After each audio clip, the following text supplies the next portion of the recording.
Hello, shalom, shalom,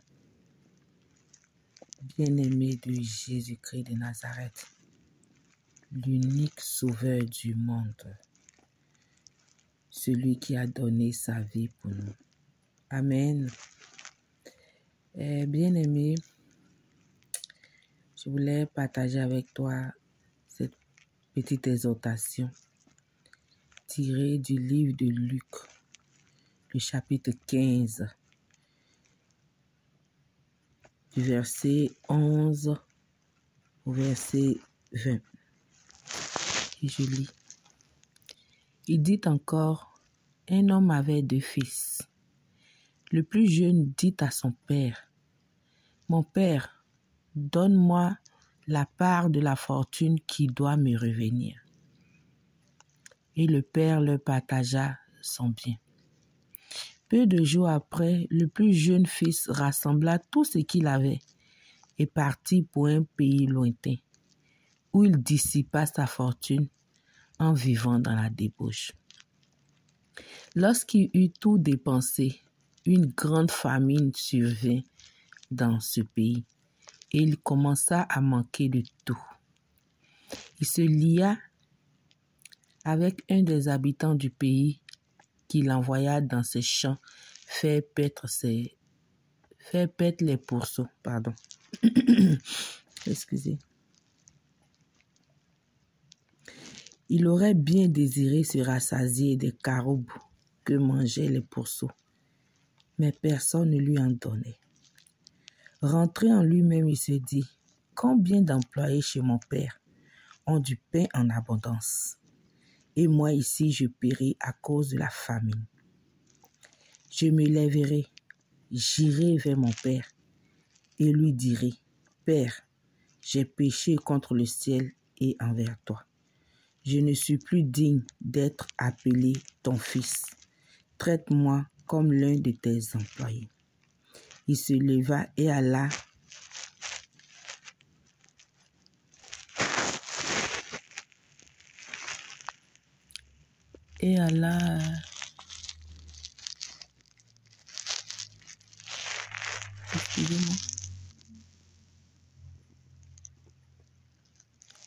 vers son père. Amen. On va s'arrêter là. Bien-aimé, c'est un passage que j'ai déjà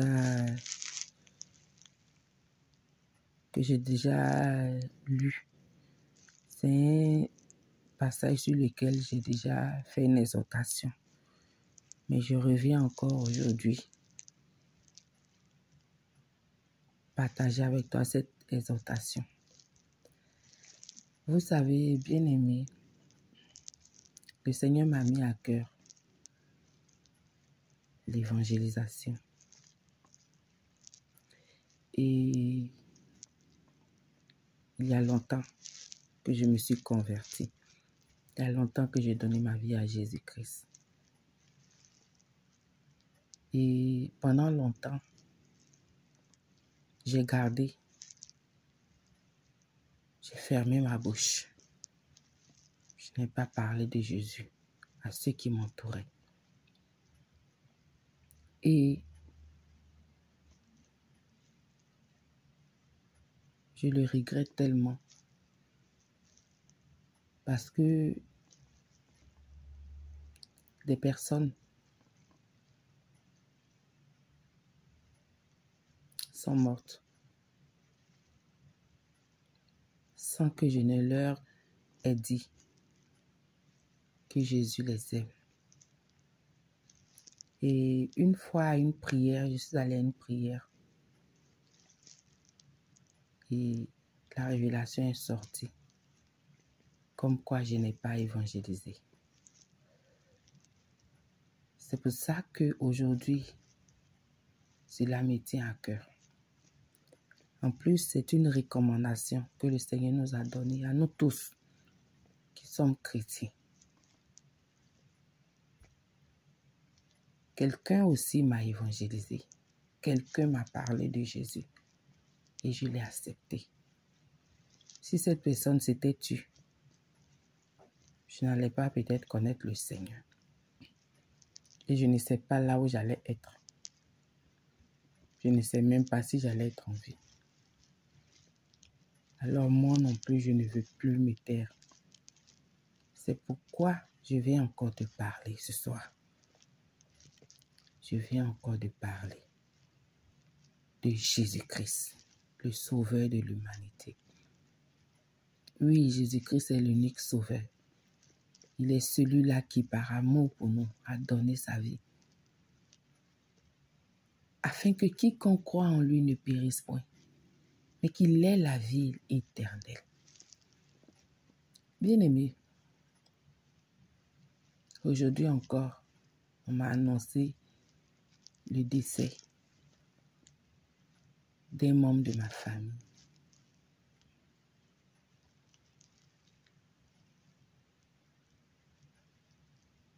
De quelqu'un de très jeune, très jeune. Et c'est triste. C'est triste. Parce que nous ne savons ni l'heure.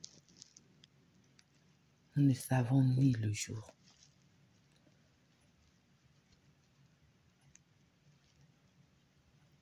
Mais bien aimé,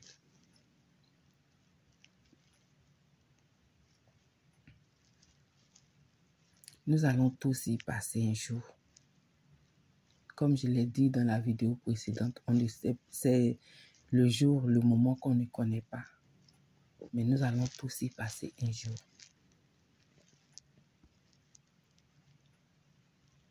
Mais où passerons-nous l'éternité? Ça, c'est très important.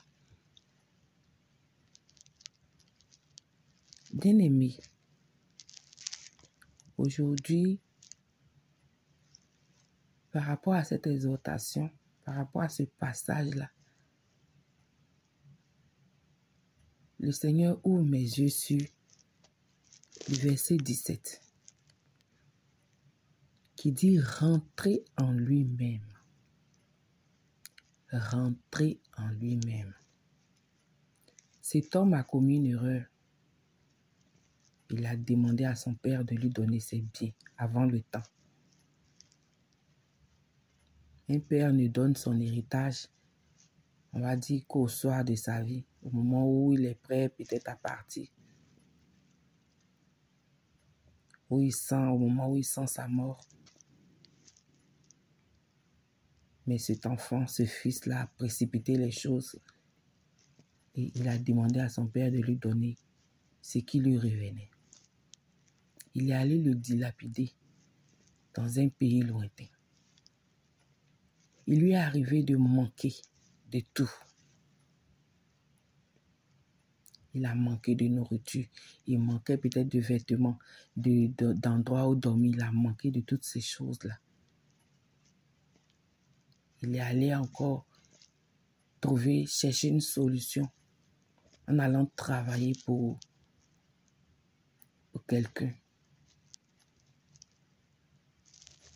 Mais à un moment, il est rentré en lui-même. Il est rentré en lui-même. Il a pris conscience. Il a pris conscience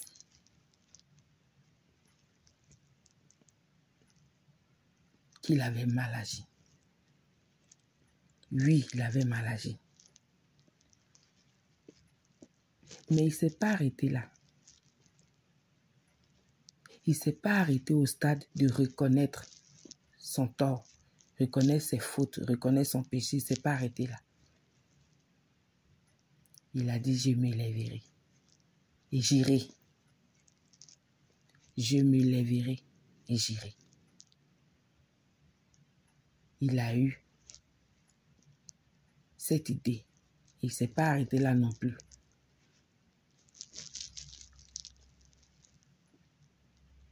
La Bible dit qu'il se leva. Il se leva. C'est-à-dire qu'il a pris conscience. Ça, c'est un. Il a pris conscience. En 2, il a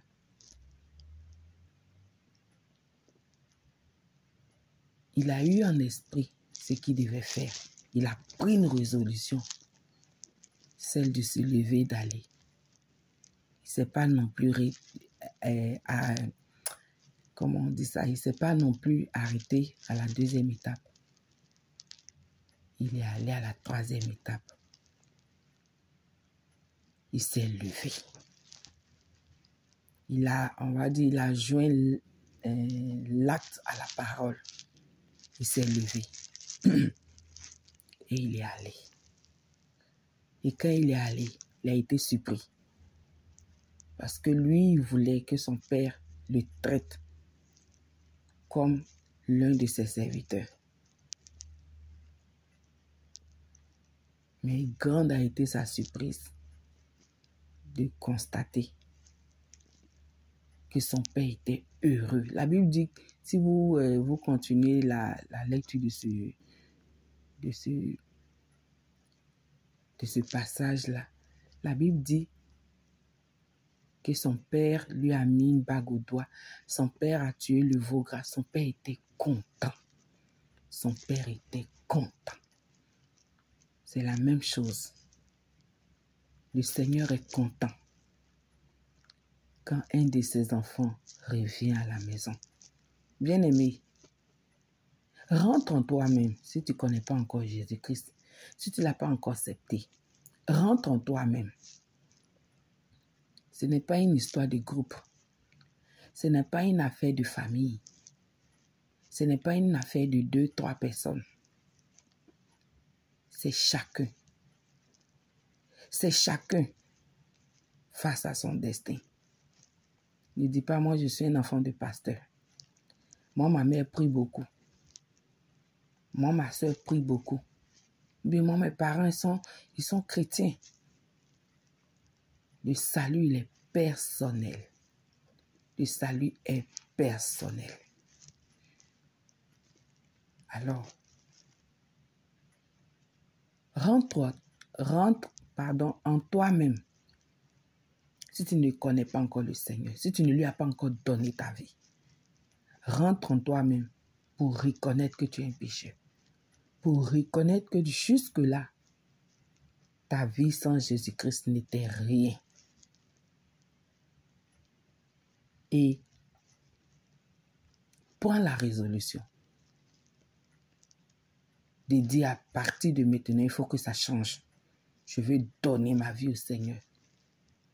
Et ne t'arrête pas non plus là. Lève-toi. Lève-toi. Et parle au Seigneur. Tu peux aller chercher un homme de Dieu et puis lui dire que tu veux donner ta vie au Seigneur. Ou bien tu peux tout simplement rentrer dans ta chambre.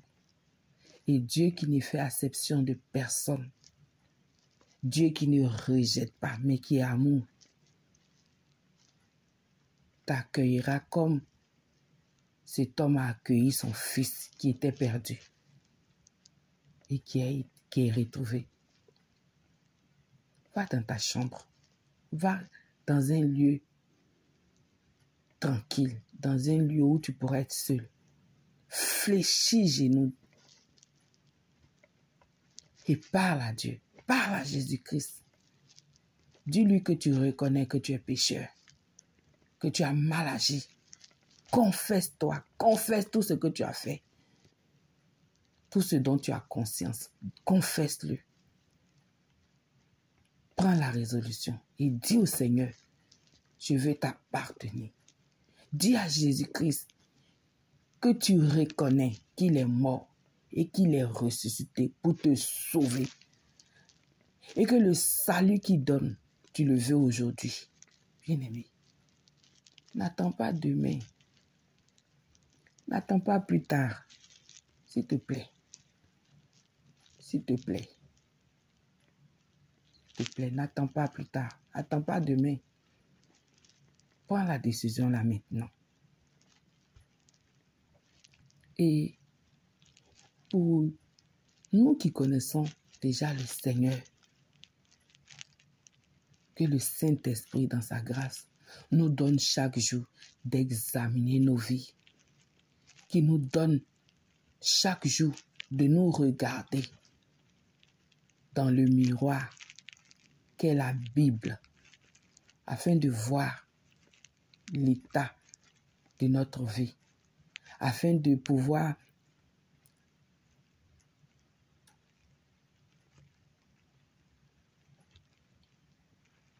connaître si nous sommes sur la bonne voie ou s'il y a des choses que nous devons abandonner, s'il y a des choses que nous devons laisser tomber. Est-ce que réellement nous sommes sur le bon chemin? Et surtout, ne nous taisons pas. Ne fermons pas la bouche, mais allons annoncer la parole de Dieu. Allons annoncer la parole de Dieu.